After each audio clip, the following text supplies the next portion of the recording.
Olá pessoal, sou o professor Fabrício, estou aqui para trazer um tema para você de física, para a gente conhecer um pouquinho hoje. Nosso tema de hoje, transmissão de calor. Queridos, é algo muito comum a confusão que as pessoas fazem entre calor e temperatura e calor. A maior parte das pessoas, elas tendem a confundir e tratar como se fosse a mesma coisa, calor e temperatura. Porém, são duas grandezas completamente diferentes. Para início de conversa, nós podemos definir calor como uma modalidade de energia. Calor é energia. Temperatura está associada à agitação das partículas que compõem o corpo. Como é que eu vou pensar então nesses dois aspectos? Um exemplo simples, eu tenho aqui um corpo A e um corpo B, dois corpos quaisquer, próximos entre si. Temperatura de A maior que a temperatura de B, então eles estão a temperaturas diferentes. A transmissão de calor surge sempre quando eu tenho dois corpos a diferentes temperaturas e a possibilidade de que esses corpos interajam. Então a aproximação entre eles já permite essa interação, haja ou não contato. Veja só, como ocorre o fluxo de calor? Como a temperatura de A é maior que a temperatura de B, as partículas que compõem o corpo estão mais agitadas. Resultado, a quantidade de energia térmica, energia interna desse corpo é maior. Em consequência disso, calor vai fluir do corpo A, que tem maior temperatura, para o corpo B. Então, o sentido do fluxo de calor, de A para B, maior temperatura, vai ceder calor para o corpo de menor temperatura. Até quando? Até eles atingirem um ponto que nós chamamos de equilíbrio térmico, quando ambos vão ficar à mesma temperatura. Então flui calor de A até B, até eles atingirem o equilíbrio térmico.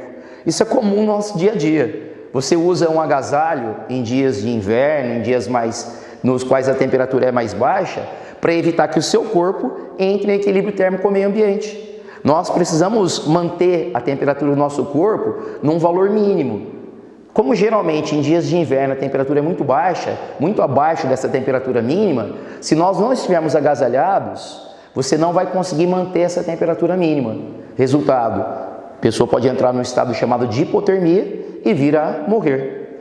Bom, mas vamos pensar aqui, hoje o nosso foco, além de diferenciar calor e temperatura, então calor é energia térmica em trânsito. Esse é um detalhe interessante, queridos. Calor não é algo que eu tenho, mas é a quantidade de energia que eu vou trocar com outro corpo. Calor é energia em trânsito, trocada entre corpos a diferentes temperaturas. Como ocorrem essas trocas de calor? De forma breve, nós vamos citar aqui os três processos de transmissão de calor que nós temos. O primeiro processo é a condução. O que é a condução? O processo de condução ele ocorre quando há contato direto entre dois corpos a diferentes temperaturas. Como a temperatura de um corpo é maior, a vibração das moléculas, partículas desse corpo, vai ser transmitida para o outro corpo a menor temperatura. Um exemplo clássico que nós podemos citar de condução é quando você pega uma xícara de café, um copo com café, e o café bem quentinho, fervendo, e você vai segurar o copo. Você percebe que esse copo está quente. Você percebe essa sensação na sua mão. Isso é condução. O calor está fluindo para os seus dedos. Se você não tomar cuidado, você vai queimar seus dedos, não é? Condução de calor. Porque a tendência ao calor fluir para os seus dedos é a temperatura dele aumentar, ao ponto de se tornar desagradável. Segundo processo que nós vamos mencionar, convecção. Qual a diferença? A convecção é a transmissão de calor que ocorre por meio do deslocamento de massa. Então, parte da massa de um corpo vai estar a uma temperatura maior e aí ela vai se deslocar para uma área no qual há a temperatura menor. Nesse caso, veja, é formado um ciclo, tá? Então vai haver um movimento. Uma massa mais fria vai trocar de lugar com uma massa mais quente. Exemplo, ar-condicionado, aparelho de ar condicionado.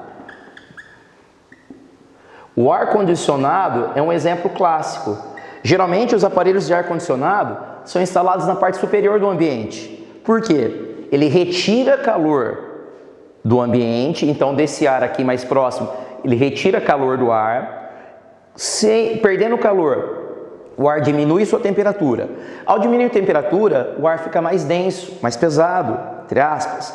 Esse ar mais denso vai descer. Ao descer, ele faz com que o ar mais quente que está embaixo suba. Ele cria um ciclo de convecção. Veja aí, o movimento se torna contínuo. Por isso, ele deve ser instalado na parte superior do ambiente, para permitir a circulação de ar. Terceiro processo, irradiação. A irradiação é a transmissão de calor por meio de ondas eletromagnéticas, ondas de calor. Um exemplo clássico da irradiação, o sol. Num dia quente, um dia ensolarado, quando você sai à rua, você percebe o calor sendo irradiado. Isso pode até mesmo provocar queimaduras na pele. Se você já foi na praia, se você não passou por isso, você conhece alguém ou já ouviu alguém que passou por isso. Alguns ficam com a pele extremamente vermelha, porque a irradiação de calor das ondas eletromagnéticas de luz que vieram do sol vão aquecer tanto a pele ao ponto de provocar queimaduras. Um detalhe interessante para nós finalizarmos essa aula aqui, pessoal. A condução, ela pode ocorrer em qualquer meio material, sólido, líquido e gasoso. Porém, ela é mais evidente em meios sólidos, porque como a necessidade de um contato direto, nos sólidos é mais fácil para que ocorra essa transmissão. Não há condução no vácuo, já que é necessário um meio material para que haja o contato. A convecção, ela só pode ocorrer em meios fluidos, líquidos ou gases, porque como há um deslocamento de massa, eu preciso então que esse fluido possa se deslocar de um ponto ao outro para que haja a convecção. Por motivos óbvios, ela também não ocorre no vácuo. A irradiação pode ocorrer em qualquer meio, sólido, líquido, gasoso e inclusive no vácuo. Até porque, se você levar em conta o Sol, lá no espaço, a 150 milhões de quilômetros de nós, irradia calor até aqui a Terra. Então ela pode ocorrer em qualquer meio.